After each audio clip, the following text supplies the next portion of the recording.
Hello everyone and welcome back. Today I have the Apple Watch SE 2021 up against the Apple Watch Series 7.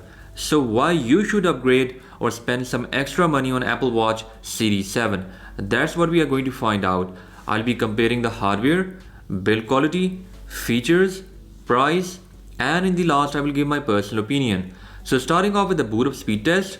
I know you guys will not restart your smartwatches each and every day, but this will give us an idea about any slight performance difference. So 3, 2, 1, go. Talking about the specs, Apple Watch SE 2021 is running on Apple S5 processor, which is a dual-core processor from Apple Watch Series 5, while Watch Series 7 is running on the same processor from Watch Series 6, and Apple is calling it as S7 processor. Both have 1GB of RAM and 32GB of storage. So here, let's see which one boots up first. Apple Watch Series 7 started up first. Okay, now talking about the hardware and build quality. The main difference that you will notice with Watch Series 7 is the display. We have much thinner bezels on Watch Series 7 with enhanced shatter resistance.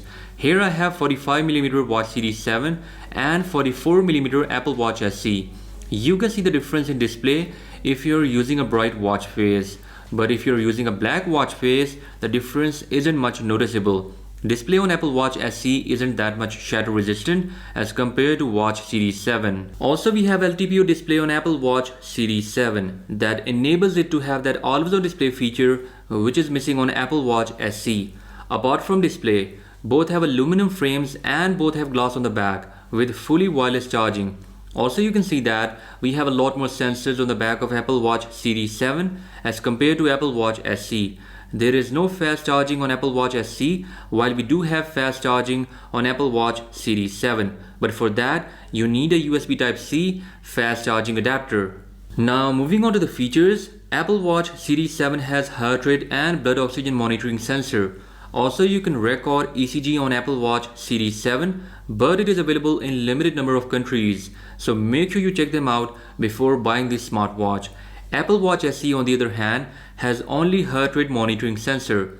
Rest you can expect a bit faster app opening and performance on Apple Watch Series 7 with always on display feature.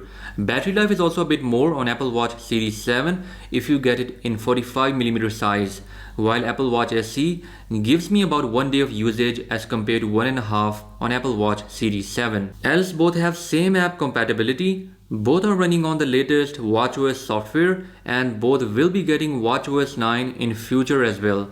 Now talking about the price, Apple Watch SE for the 44mm model in aluminum frame is available for $279 US, while Apple Watch Series 7 is available for $359 US for the 45mm model. So you can save about $80 to $100 US by getting Apple Watch SE. Giving my personal opinion, I have tried both the Apple Watch SE and Apple Watch Series 7. If you are living in a region where ECG and AFib detection features are not available, you can simply buy the Apple Watch SE. It has almost the same functionality. The only thing that I miss on the smartwatch when compared to Apple Watch Series 7 is good battery life and fast charging. Apart from that, both smartwatches are pretty close. So guys, this was the comparison of Apple Watch SE versus Watch Series 7. Which one do you like? Let me know in the comments below and I'll catch you guys in the next one. Until then, bye bye.